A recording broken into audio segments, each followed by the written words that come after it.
Hello, this is Alex from phpacademy.org, and this is a video tutorial for the new Boston. Now in this video we're going to be looking at our php.ini file. Now ini files, or ini files, however you decide to pronounce them. I say ini just because I'm being literal and saying each character. Is basically a configuration file. So you know that as soon as we see the file php.ini, we automatically know that this is a PHP configuration file. Now, what is our configuration file, our PHP configuration file, and where can we find it? Now, I've opened my text editor here, so I can open this file and we can have a look through at some of the features inside it and how we can change things about our PHP installation. So you can have a good look at this, maybe print it out, take it around with you, look at different things, because it's really useful to get to know inside of your php.ini file, because a lot of PHP problems that you'll later realize when you're coding actually come down to the settings in your php.ini file.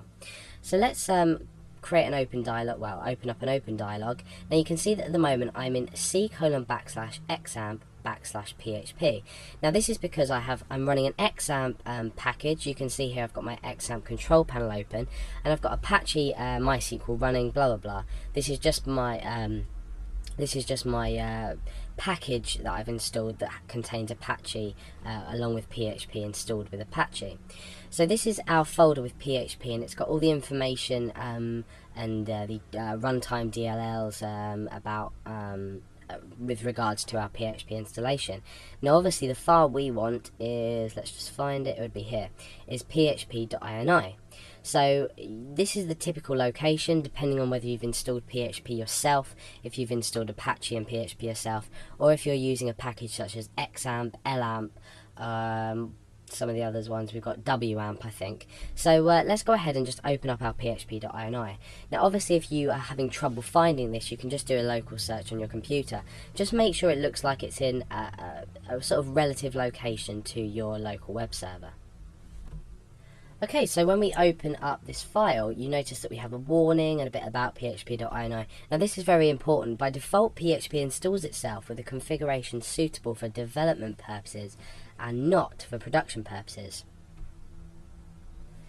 Now what this means is the default installation php.ini is not suitable for when you were to, if you were to say, okay, so I've got a local web server on my computer, here's my IP address, you can see what pages I'm running. Always, always, always, when you want to show people or release PHP files or a project that you've created, always upload it to a paid hosting or a free hosting, but some kind of commercial hosting website. Because what you don't want is, you don't want to have the inexperience of not setting this file up properly and you suffering for that. So there's lots of security aspects that when we enable settings and disable settings in this php.ini file, we tend to find that we're allowing ourselves vulnerability.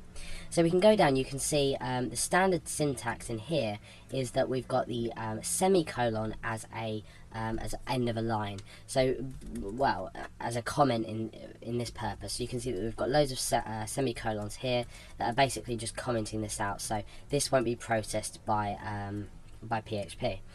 So let's go down and find a setting.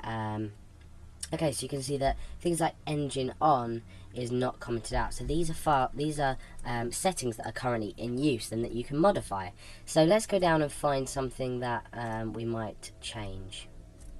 Okay, so you've got things like zlib.output compression off. You've got a quite a descriptive description up here, quite an extensive description of what it does, as you do with most settings. So you'll find that a lot of this file is actually description.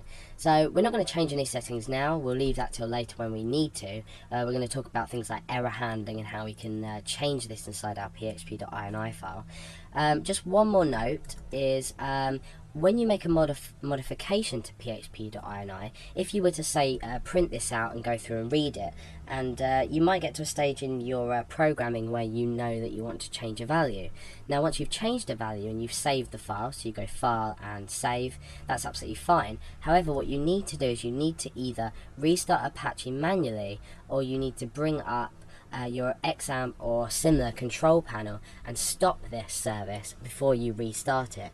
So for example, if I was to change something in here, so if I was to change this value for any reason, I should then open up my XAMPP or other control panel, and I stop the service, simply stop the service. Let's press that again.